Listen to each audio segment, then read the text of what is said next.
big part of what drives me is And do you think your work towards becoming partner started in your articles? Yes. Or was it? Okay. yes. How- Now these are trade secrets. I'm a peer group that wait a minute, this is probably a commodity. Any advice to anybody that is looking to become partner I'm currently? just a girl. In studio today, I have Nomtha Jako, a Big Four audit partner in South Africa. Hi, Nomtha. Hi, Palesa. How are you? Good and you. Welcome to my channel. Thank you for having me. A big part of what drives me is I unfortunately was raised under a abantu bazothini type of mentality. Okay. So I'm So what will people say? what will people say? Like if I wasn't excellent in that moment, yo abantu bazothini. So it always it forces me to show up. It forces me to show up and show up as the best of myself. And so I've done that for as long as I've been alive. Okay, so you Yeah. didn't just knock off at 4 o'clock. No, I couldn't. There was so much to do. I couldn't. In the times where we were knocking out at 4, trust and believe I'm first at the door. But and in the times where I'm just like, how guys, we've been at it. It's now 10 o'clock. Because remember, my brain shuts down at 8. And I push myself towards the team goal. But at some point, I'm just like, guys, you know I'm not productive anymore. Yeah. Can we go home? So I don't know if that answers It does. the question. It does. And do you think your work towards becoming partner started in your articles? Yes. Or was it? Okay. Yes, How so? I always. Now these are trade secrets. So I always knew I wasn't going to stay in PE. I trained in PE because I studied in PE, and I don't know why I made the decision. I think I convinced myself at the time that wherever I do varsity, that's where I want to train, and then after that, I'm going to go out into the big bad world. Okay. And so the reason I say the partnership journey started in articles is because as soon as I left, I realized that I had a unique thing about me, in that I'd go into spaces and whoever my peer group at the time was, I realized they weren't used to having to search for information in the way that I was used to. Okay. Because we were such a small office, there isn't this person This who's in charge of explains this. why you knew so much. I have to, like, I must, and I also just don't like not knowing. Okay. I want to have an opinion and a stance on most things, and then fill in the gaps or have the conversations with people. So I realized in my peer group that wait a minute, this is probably a commodity. I do have the experience. I also have the brain muscle to know how to look for things, right? And then start the conversation and directing and leading and things like that. So, and I think that the thing that got me to that space was my experience in articles. Because as soon as I became assistant manager, I then realized, hold on, we have something here. And then I recognized what that something was. And then it had to then become part of my brand. Yeah. And the thing that I lead with in every conversation. So I don't think, and now I'm answering a question you haven't asked, but I don't think partnership for me was an oops. It was, I knew it's what I wanted to do. As soon as I found myself in an audit firm, and that happened, I knew I wanted to be a partner. And then it was then important for me to be honest about whether I'd appoint myself as a partner at every turn. And Okay. so every chance of deliverable interaction I had, it also was around the end goal. How are we showing up for our end goal type of situation? So Would you label yourself as a perfectionist? no, because I'm not perfect. But the work you produce. Or not producing perfect work, but, sitting on it for longer than you should. I'm hard on myself, but Yeah, I'm very hard on myself. And I never think I'm sitting on it for longer than I should, but I'm also, I pay attention to detail. And I think it's part of my job, right? So yes, I am a perfectionist. Sorry. When it comes to my work, everything else falls apart. And that's the crazy thing. And this is that prioritization conversation we were having. My mind, and I'm changing as I grow older, it feels like everything else can fall apart because I trust the grace I have in other spaces, but I cannot afford to have work fall apart for me personally because I don't know how I'd come back from that. What skills do you think make a good partner? Oh, wow. Or what skills do you need to make a partner? Skills is a hard question. And I don't think it's a matter of skill, right? Because, again, audit partner, you are trained in an environment to upskill you. You are trained in an environment to give you the tools to be able to execute the job, right? So I don't think it's skills you need. I think it's motivation. Okay. It's important to, firstly, want it and have a motivation towards it, because that's the continuous honest conversation you're having with yourself along the way. I don't know how many times I've had to ask myself the question, why am I doing this? You know? And if you don't have an answer to that, and it doesn't have to be a textbook brilliant answer, whatever the case may be, it could be as simple as I want to appear on, I want to be a director of a company and be on CIPC as a director. It could be as fickle and as nonsensical as you can think about it. But for as long as when you ask yourself that question in a difficult moment about why am I doing this, and you don't have an answer, then you probably will not make partner. But if your motivation is clear to you, and you're willing to learn, because we're also set in our ways, and it's such a barrier to learning and experiencing new things and allowing yourself to be explorative and all of that. So if you're not motivated and if you're not willing to learn, then I don't think you're going to make any kind of partner in any organization whatsoever. So I don't think it's a skills thing. I think it's a motivation thing. Yeah. What do you feel you did to bring about partnership so early in your career? I don't want to ask you what your age is, but relatively you've done really well, and this partnership has come super early in your career. It has. I won't shy away from that. Do you know what I think it is? Let me be honest. Please. It's and I try say this to people, because as often as this question comes, I never have a ready-made answer. But I didn't have a job that was too small. Okay. And again, I suppose my background speaks to that. But I know there's such big conversations, particularly in the Big Four, around are you on this listed? What team are you on? Blah blah blah blah. Whatever the conversation is, and I kid you not, I've had the smallest jobs in the world, but I have never in my life engaged a single job as too small. There was a world where, you know, when the conversations are happening about business case and what do you present, in my mind, I was so defensive of my portfolio and the business case it brings, because in my mind, I've never had a job too small. So he asked me the question of what's been the defining thing that got me here in my career. It's that I firstly never had a job too small. I am showing up for any job in the same way that I would a listed what. Yeah. And the biggest thing for me as well is I was big on servicing people. So it's not ticking. It's not ticking and bashing as a trainee. Yeah. It's not reviewing a file. It's for me. It was how am I showing up to my clients and how am I servicing them? What experience are they getting from me, right? Because there's people behind all of these things.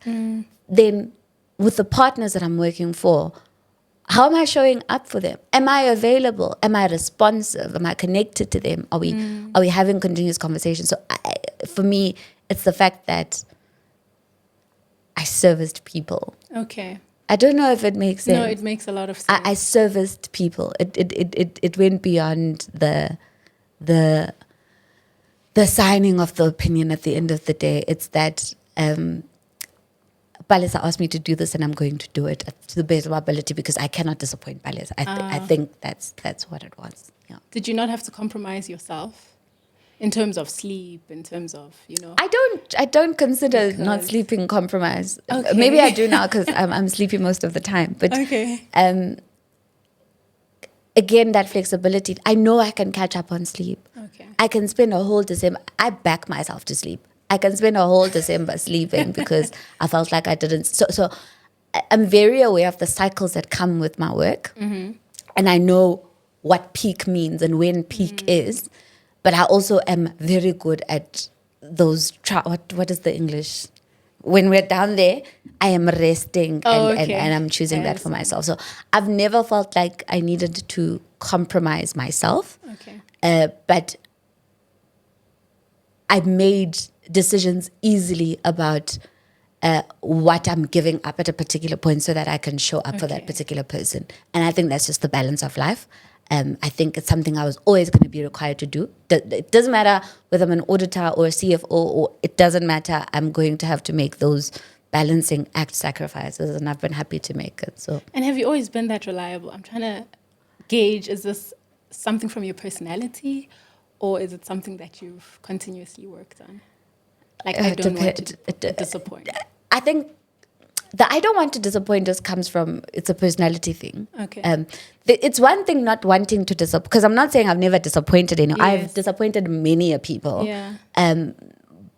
So it's one thing to not want to disappoint people, but it's a whole other to actively work towards not disappointing people. So the I don't want to disappoint people is a personality thing. The I cannot, the not disappointing people or working towards it has been the biggest challenge of my life. It is not a personality thing. It is a discipline thing. And discipline is one of the things that I struggle with the most, because, you know, people will tell you, be kind to yourself. Sometimes I suppose I'm just like, I am the kindest. I'm probably too kind to myself. And I'll let myself get away with a lot, right? But I suppose that the discipline balance there is, if I'm letting myself get away with this 2 days, and I know I can do it in day 3, but what am I asking of the person that needs to look at something after me? So that's not a personality thing. That's something I'm still working towards to this day. So I know when I give it to you, it's going to be perfect. It's going to be amazing. But I've had to work on can I be fair enough to give it to you in the right time frame? So that you're able to look at things. So it's not a personality thing. And did you ever feel like you didn't belong in the rooms you ended up in? Yeah.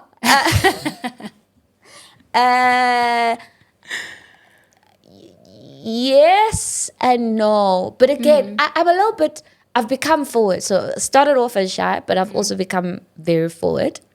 So as soon as I get that feeling, I arrest it. So if I'm in a space and it's uncomfortable, I'm going to go, is it your intention to make us feel like we shouldn't be here? You know, it's not okay. Out loud, or is this your third person?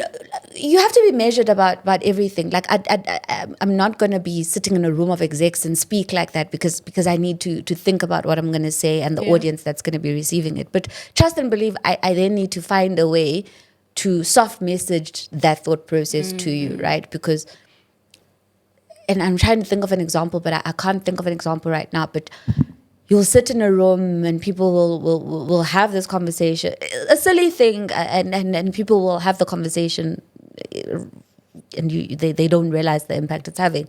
But you get in there and you're speaking a language that only 3 of you speak in a room.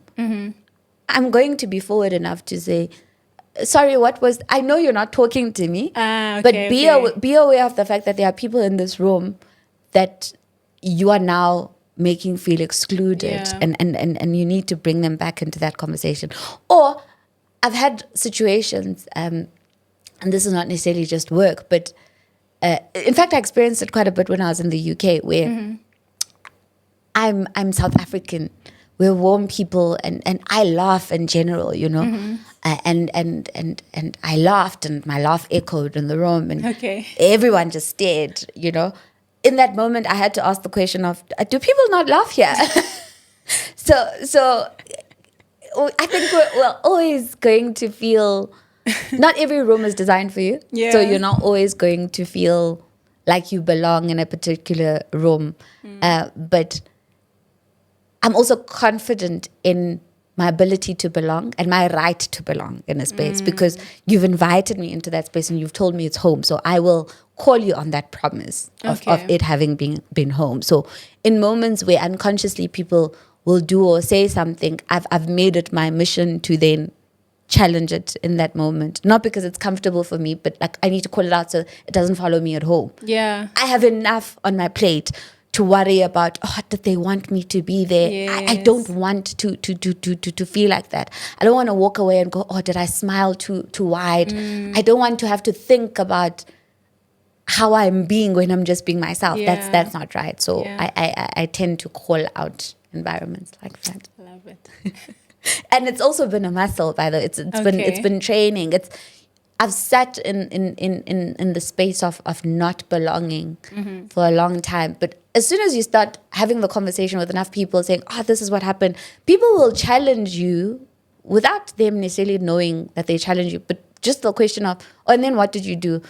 When you sit and you realize you did nothing, the next time you're just like, it won't happen to me again. It happens to a lot of us. It happens to a lot of, it's the same thing of you have an interaction and then you walk away thinking, I should have said this. I make sure that the next time I'll say it, you know? So yeah, it's right. Belonging. It's an important thing. And I think it's something you need to fight to do because the reality of life is rooms were not designed with you in mind. Job titles. Let's speak to you becoming partner. Or just the track to partner track. It's so funny. Our head of assurance actually quoted partner track in one of our was it our final interviews? I don't remember, but one it was funny because it was a terrible show. I didn't know you would watch it. But so titles, articles for 3 years. Then I became assistant manager. And then manager, and then do you want the time periods as well? If you can remember them. No, it's fine. Doesn't matter. Manager, senior manager, associate director, and then partner. Okay, and then was it the first partner interview that you landed partner? So the thing about partnership is... it doesn't work like that. No, it doesn't work like that. So you get it, well, at least for our employer of choice. Okay. It doesn't work like that. You get invited. So here's what happens. You're obviously reporting to people for years, blah, blah, blah. There's things people are looking for at a particular time. You service people for... you get invited to partnership. So you'll get your invite that you've been elected or selected or whatever. Okay. But then the election doesn't mean you're partner. Okay. It means you're eligible to start the interviewing process, right? So people have put you forward because they believe and back that you'd be able to do the role. And then other people need to take you through a whole process of interview and all of that good stuff. The beautiful thing, I think, as intense as that partnership trip is, we'd already gotten remnants of it since senior manager. Oh, is it? So the process we went through to become senior manager, was it senior manager or associate director? Is one of the two roles. It's similar to the partnership, but you're just doing it in bigger rooms for a longer period and different audiences. So you get invited, and then someone explains to you what the process is going to look like. You're appointed a partner sponsor. This is the person who's basically helps you put together your business case and say why you are the perfect candidate for this and why the business needs you, what you bring to the whole situation. And this is an existing partner? This is an existing partner. Okay. A lot of the time for us, it's our heads of business or the deputy heads or whoever is the right fit at that point, right? Okay. But it's definitely someone who's a partner and has been a partner for a long time. And then they'll lay out, this is the process. You're going to be interviewed by our quality head. You're then going to get interviewed by our global what. Then you're going to get interviewed by blah. Then you need to sit in front of the Africa executive and do your presentation for whatever they've decided you're going to be doing it for. Then after that, you need to meet your service line leadership. So if you're an assurance, because we all go through the same thing. So remember, there's partner admits into assurance. which would be the audit guys, and then there's partner admitted to advisory, tax, SAT, whatever. So we all go through the same process. The only then difference becomes what risk or quality processes are there in your line of sight, and those are the individuals you'll be dealing with. The last bit then becomes your service line interview is with your service line boss. So the assurance leadership were the people that I did my last interview with. Okay. And by that time, you are how long are you like so tired. Is this so I found out in February. Yeah. So think about it. July is when 1st of July is when the announcements, well, earlier than that, but it's effective 1st of July. Okay. Early February 2023, the email for the invite had come out. I don't know. But the invite came in really early. And we were done with interviews, I think around April. Yeah. And I was tired. But then the result of whether you've made it or not doesn't come out until much later. I think it was, June or something like that. And then how the did announcement. You feel that it went? Look, I just... Like, were you like, okay, this is mine? Or were you like, you know what, there's another year, there's another time? I actually didn't engage the end while I was doing it. I didn't have checkpoints of, I've made it. Oh, wow, okay. I was more concerned about, did I do the right thing? Like, Okay. did I kill that interview or not? How did I feel about it? I wasn't engaging the outcomes of, I don't know, I'm a little bit naive that way. Is it? In my mind, it was just guaranteed. It wasn't. But in my mind, it was just like, of course I'm going to be part, because I need to believe those things for myself so that I can keep going. So it was grueling, man. But the lovely thing, I must say, and this is probably why I was so tired, as soon as that invite comes out, it's a small group of people that know. But they start connecting you to the whole world. Okay. And you are going through such a supported process. But now that support, and that's the one thing about our employer of choice, that's not the one thing, but the thing that I think I take with me everywhere is we do not underestimate the power of preparation. And you started with that really early, so you're good. Well, not in the ways that I've seen it happen. Like, because at some point I felt like, I can kill a presentation at any given point. So I spent quite a big chunk of my managing career winging presentations. And I do well, right? Because now I've honed the skill. It's amazing. And then there was the partnership process, and I was having to do dry runs for presenting. I was like, this is my thing. What do you mean? You know? And in that process, I realized the importance of preparation and practice, because you don't necessarily have the right words for every situation. If you haven't planned what you're going to say, depending on the type of pressure you're going to face, you're going to be in a lot of trouble. So yeah, that process reminded me of, okay, great, you're superwoman, you're amazing, but you still need to prepare. It was, and it was people in that process that were telling me about. Because then I think after the fourth dry run of the first interview, I was just like, do we need to have this? So you'd actually come together and sit and yes. So your sponsor, and I had a brilliant sponsor. She's very, very supportive. She is a preparer, you know. Okay. And she I talk a lot, Vanessa, and now you're taking me back. she organized for 20 million dry runs with different people, because she's like, I've heard what you're saying to me, right? And it makes sense to me, but let's test it with a few different individuals. So by the time I got to individual 8, I'm just like, hey, I'm tired, you know? And I'd say this to her, that do we need this? And she would insist that we will do it. And remember, during this time, it's not like you've been taken out of the business to not deliver on jobs. You still need to deliver on your audits. Yeah. But you're spending so much time on this thing because a lot is riding on it. You need to show up, and you're not just showing up for yourself, you're also showing up for the people that have put you forward. It's the people that have believed in you. And yeah. But I wouldn't trade that experience for anything, but it was a grueling experience. It also was enlightening. It taught me things about myself and the firm that I wasn't otherwise exposed to. So, preparation. And then lastly, any advice to anybody that is looking to become partner I'm currently? just a girl. Or will eventually pursue that path? Advice. I suppose I'll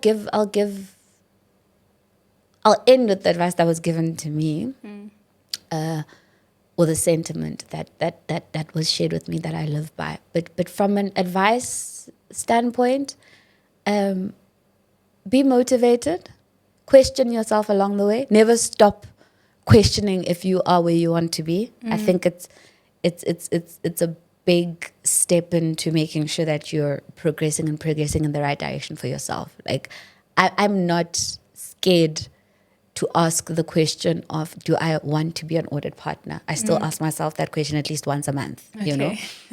And when it's really bad, I'm asking myself that question every week. Okay. And I have to sit down and have an honest conversation with myself of why do I want to? Because it doesn't stop at do I want to. Because sometimes I want to get an easy out of my own brain and not give myself the why. So be motivated. Ask yourself the hard questions about whether you are where you want to be. And a big part of that is test how the job you're doing makes you feel, you know.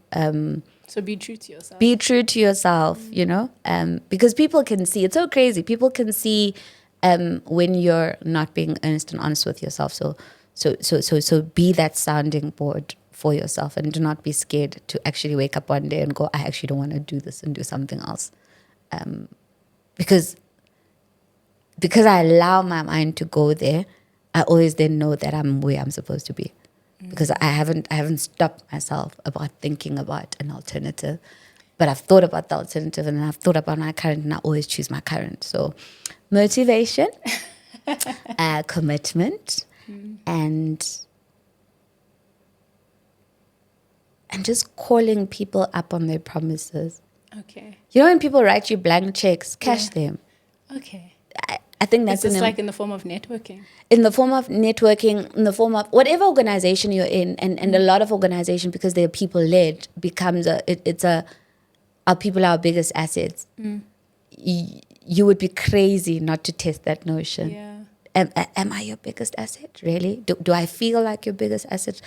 What would make me feel like your biggest asset? So I think yeah, just call people up on their promises. Call organizations up on their mission statements, as it pertains to you and your career, because it keeps you engaged, it keeps you going, and it keeps you defining who and what you want to be. So yeah. It's not the end. You're making me feel like, oh, you reached the end. No, I have not reached the end. As in what? You have a lot more to go? I have a lot more to do. I'm so blessed that I'm still curious about more and wanting more. So okay. Yeah, that's that on that. So what's next if you say there's still a lot more? Watch this space. Okay. We'll do that. We'll definitely do that. Thank you so much, Nomtha, for making time for this conversation. By the way, you're not on LinkedIn. I am on LinkedIn. Crazy story, but I don't know how to tell it now. My name is spelled with an H on LinkedIn. Okay, that's at work, probably why it's without an H. Oh, yeah, okay. I am on LinkedIn. Don't worry about it. It's Nomtha with an H. Jako. All right, so we'll be following you there to see what's next. I'll follow you. Thanks for having me. Thank you so much for making so pleasant. the time. Thank you. My pleasure. My pleasure. I hope this information helps people at home. I'm definitely sure it will, though. I hope so too. Is that? Yeah. Oh, are we that kind of channel? Okay, helping people. Oh yes, of course. I hope it was helpful. I hope it was. Thank you so much for watching this video, you guys. Give Nomtha a follow on LinkedIn. Are you open to sharing your socials or? Yeah, it's Nomtha LinkedIn. Nomtha Jako. Nomtha with an H. Yeah. With an H. All right, perfect. Thank you so much. Don't forget to like, subscribe, all that good stuff. Until my next video. Bye.